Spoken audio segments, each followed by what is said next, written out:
2S7 Pion week 2. So I'm walking up to it and I can see its big ugly barrel sticking up. So over the weekend nobody's come in and taken it off my hands, as long as we haven't had a visit from the up fairy over the weekend.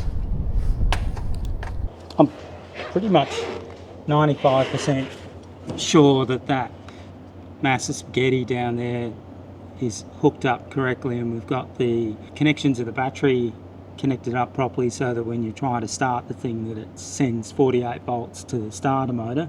But when you try to start the engine and push the starter button, the starter would engage but it would spin at high RPM. Then when you took your finger off the starter button, the starter wouldn't stop turning. Release it.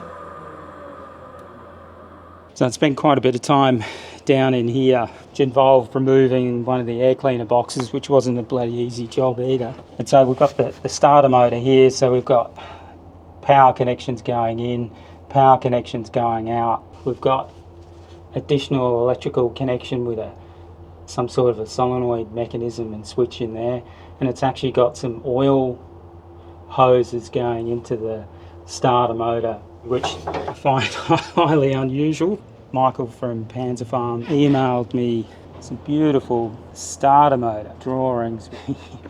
As you can see, there's a lot going on. So we've got a fluid coupling in one end, we've got an oil transfer valve solenoid assembly in here, and we've got oil pressure that comes from the gearbox electric oil pump.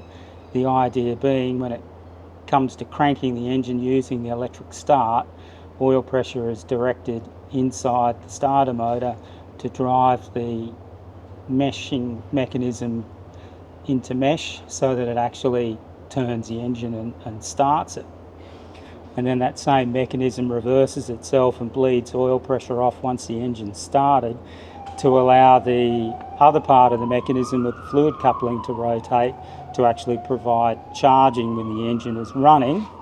And then finally there's another default position where you can manually set the starter so that you can pressurize the drive system with oil, and then you can hook up a tow vehicle and you actually can tow start it. So it's a incredibly complicated thing, insanely complicated system to just start the vehicle. The more I work on these vehicles, the more I've got this suspicion that after World War II, that Soviet engineers got together with their counterparts from Italy, Germany, France, UK, America, and they partied hard and they just produced this engineering mindset love child. It's like they produce everything in prototype mode. The prototype is made and it's the people up high say, "Comrade, we put it into production," and boom, off you go.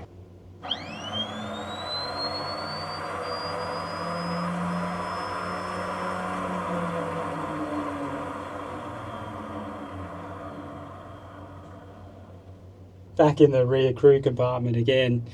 Got some fuel system issues. The electric fuel pump, it's supposed to be a priming pump while it's switching on. I don't think it's doing anything. So we've drained the tank completely, which means that maybe the priming pump is completely dry. So it's a little bit counterintuitive that you have a electric priming pump to help you refill the fuel system after you run out of fuel if it doesn't self-prime. But anyway, be as it may, before I go to the trouble of putting a fuel pump and stuff in it, I'm going to have a go at trying to prime the fuel system.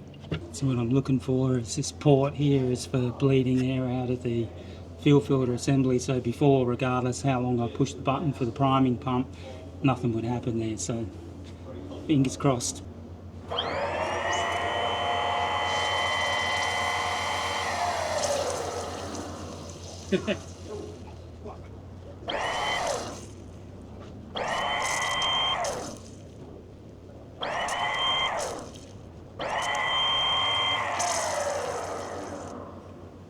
Just goes to show sometimes you can get lucky. So we've all seen the meme where it goes many hours later.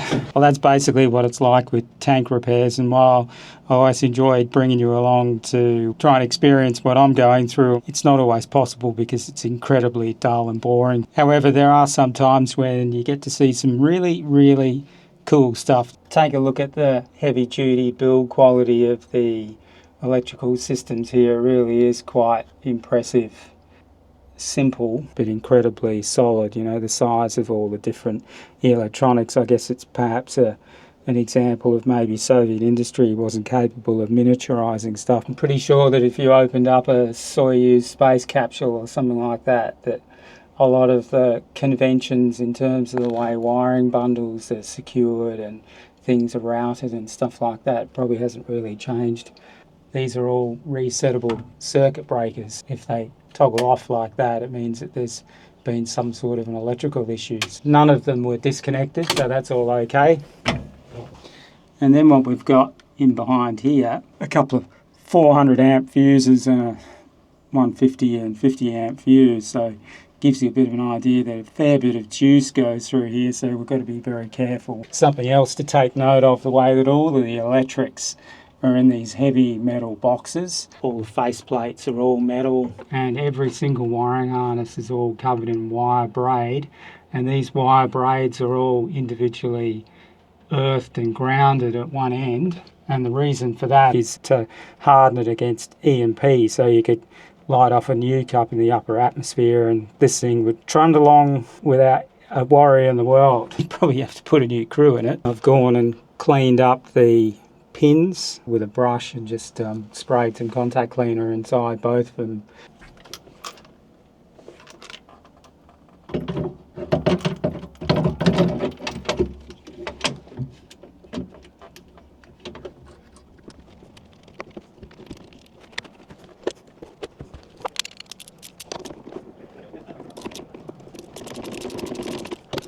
So I don't want to drive this thing crooked, so I don't want to break all of the fracture the pins. Make sure it's started properly.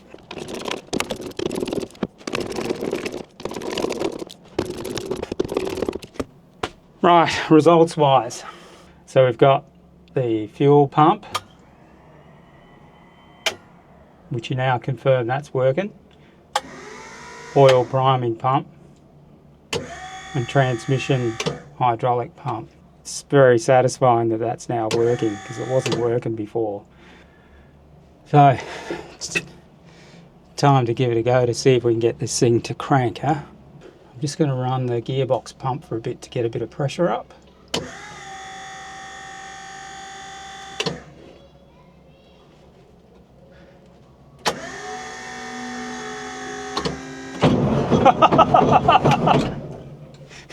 You bloody beauty. It's cranking. Let's try again.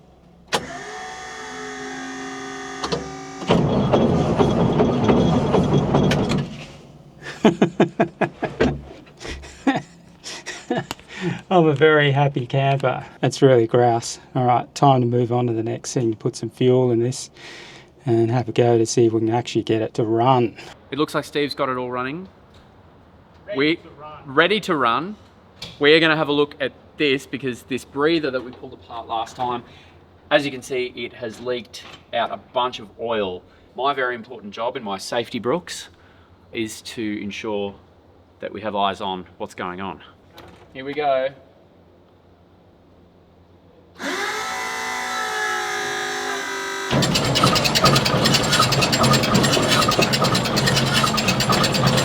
Oh, stop. That's a very bad sign. Why is that? Very bad sign because it's building pressure up inside the engine and it's pushing oil out. If you notice when it was cranking over, it was sort of had an unsteady sound to it, where with a V12 like this, it should have a very even crank.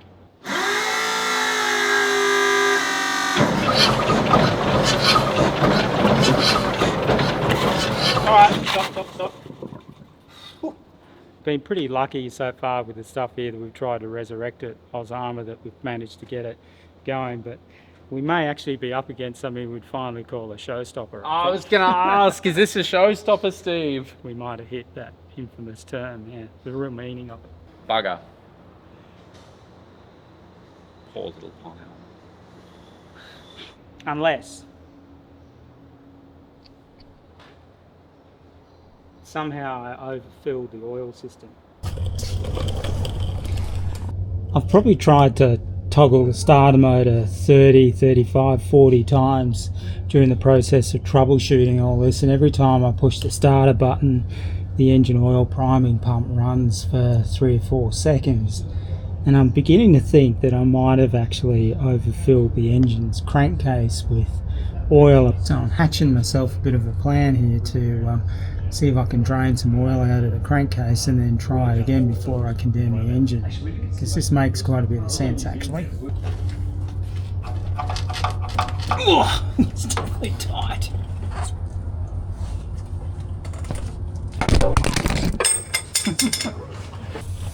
I've got several buckets, because if it doesn't have a drain valve on it, as soon as I take this plug out, the oil's going to go everywhere.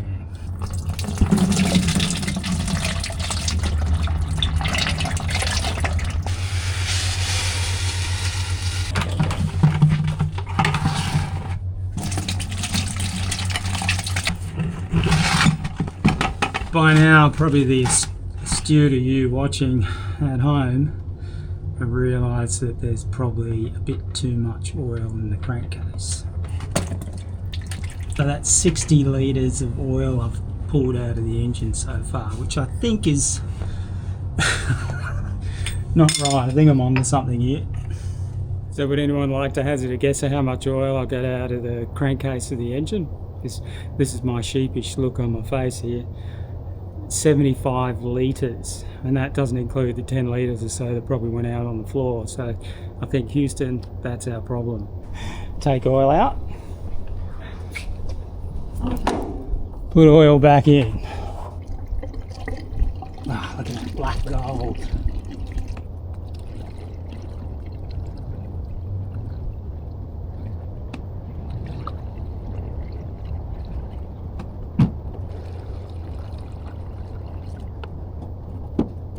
Haven't filled a drop. All right, let's cross our fingers, huh?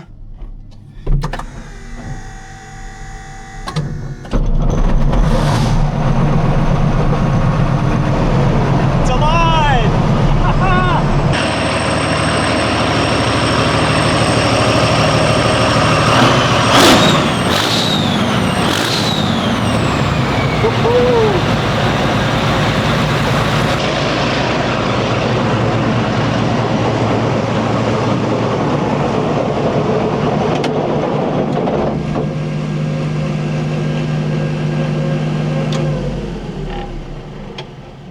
Grouse, huh? It sounds great. Really good, considering of what we've had to do, dragging this thing kicking and screaming all the way to actually hearing it run, and it sounds really good. What's the next big test for it? Going to be actually to clear some space so that we can carefully check that the transmission and drive system is working properly, because the last thing we want to do is have this thing lurch off and drive over the T72 or end up in the gift shop. And once we've got that confirmed, I reckon it'll get the AusArmour ready stamp of approval. Stamp of approval ready, 2026. 2026, get your tickets, all right? I've worked bloody hard to get this thing going.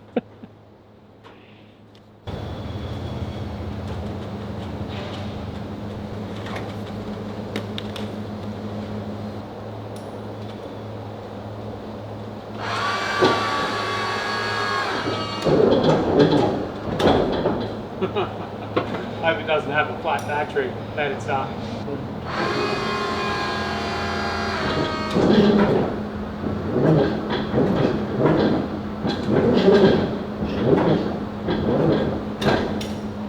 Ah. It sounded like it just about wanted to, eh? Yeah, nearly. Not quite enough though.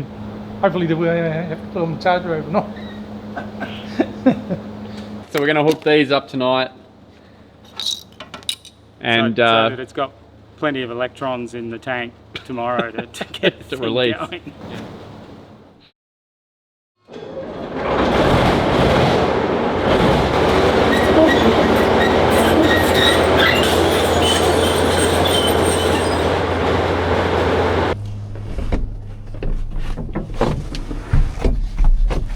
Okay. Oh, skin my knee real good. Oh. It's full of really terrible sharp edges. Sure is. All right. So hand throttle.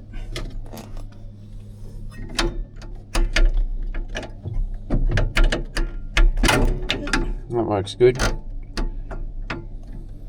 Got it by calibrated texture mark. Oh, do you? Yep. Ignition on. Neutral, sticks forward. Brake on.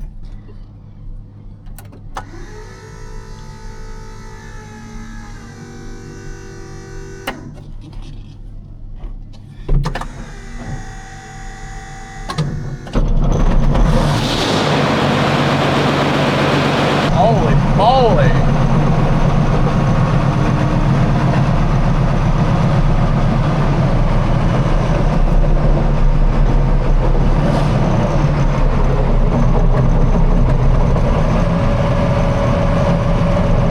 Is that the brake?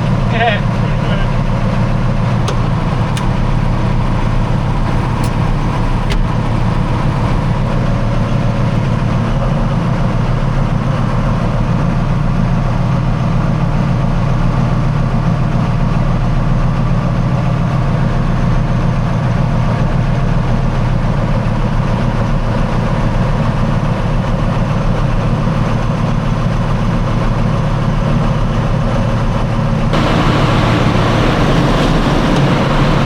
Holy shit! Shit!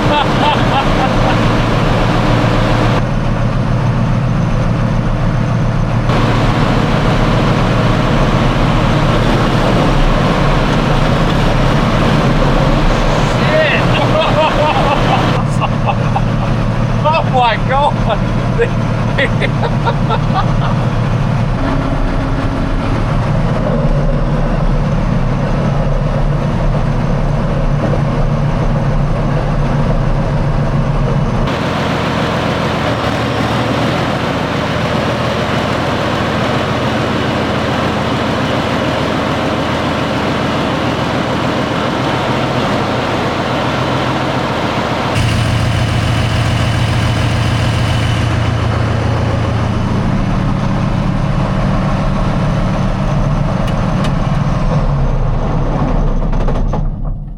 Gee, you should have wore your brown pants today, Steve.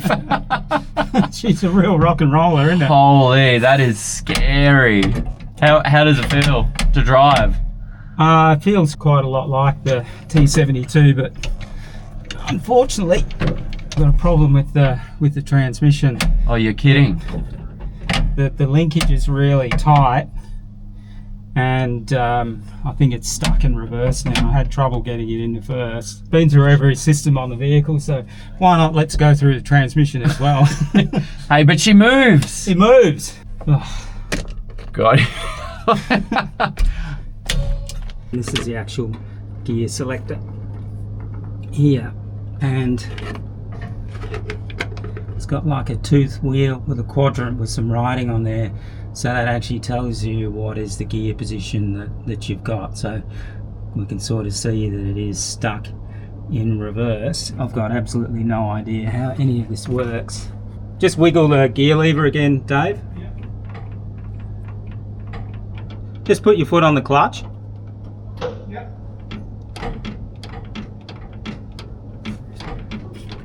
So we've got off on the clutch. Yeah. Alright, so we've got this incredibly intricate mechanism here.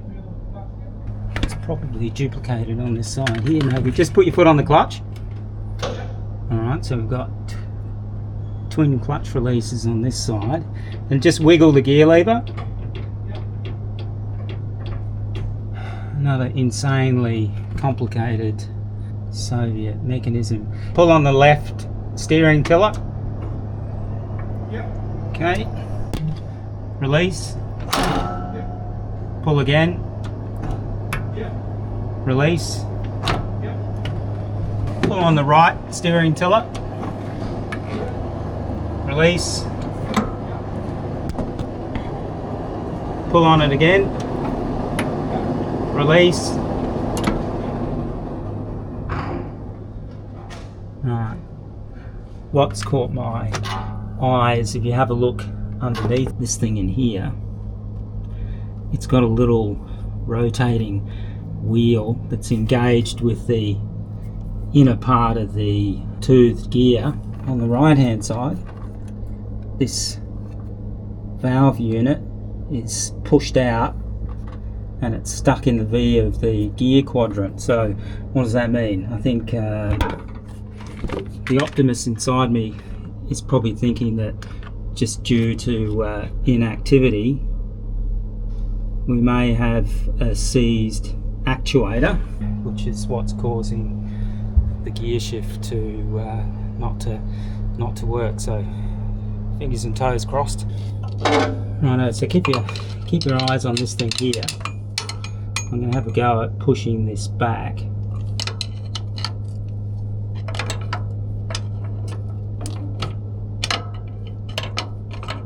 Oh, that come back remarkably easy.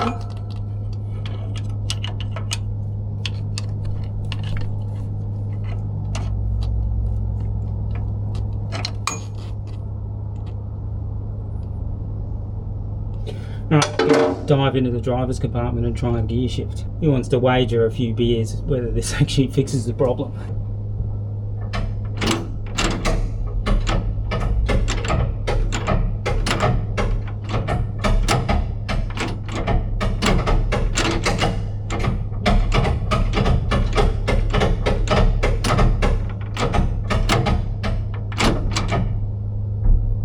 Absolutely bloody amazing.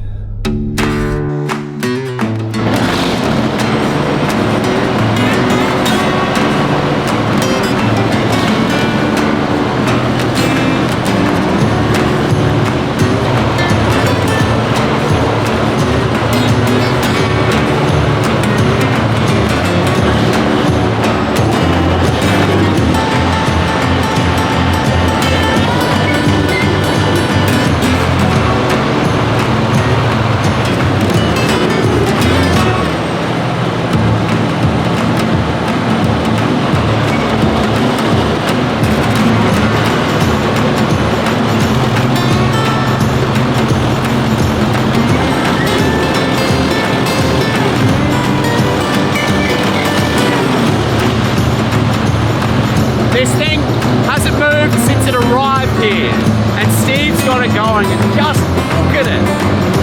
It's a monster!